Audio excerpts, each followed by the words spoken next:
Hello, I'm Bradley Worth. I'm the rector of All Saints Episcopal Church, Whitefish, Columbia Falls, with Advent greetings.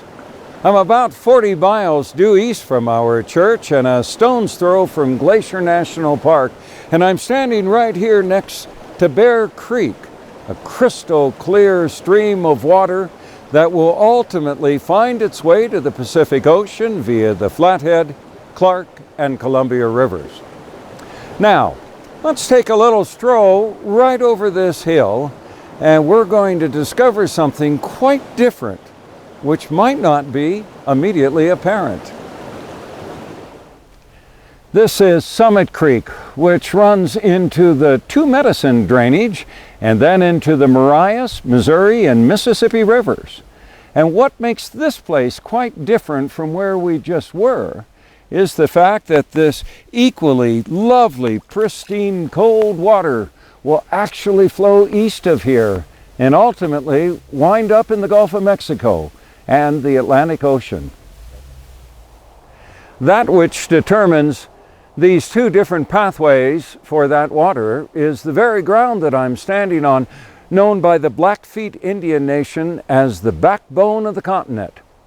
This was actually their land prior to the creation of Glacier Park. Most of us, though, know it as the Continental Divide, and it geographically separates one massive slope of our country from another, east to west. And I'm here at this time because it seems an appropriate place to note an equally significant demarcation, that which separates time in the Christian calendar. Marking a change from the old to the new is Advent. In the case of the church year, we leave the final season, that of Pentecost, a time in which we've been living out day by day what it means to be the body of Christ at work in the world, and we enter a brand new year with the 4 weeks of Advent, which in turn ushers in for us the 12 days of Christmas.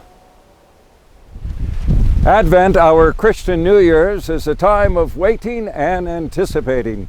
It's kind of like that now spent by grizzly bears who, a few weeks ago, climbed to around 8,500 feet and hibernated over there on the top of Little Dog Mountain.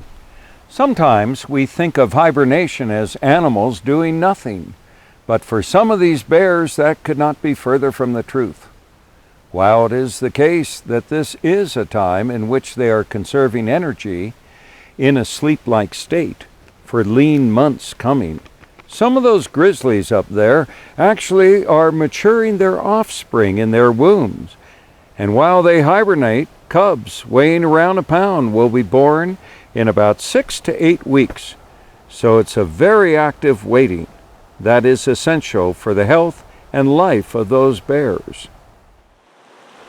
Advent is not unlike that for us.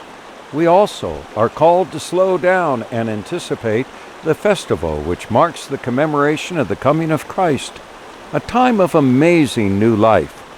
We do that with prayer and reflection, and we also focus on the wider community, bringing gifts of teddy bears for young hospital patients, food for both pets and people, and warm clothing for those in need of simple necessities.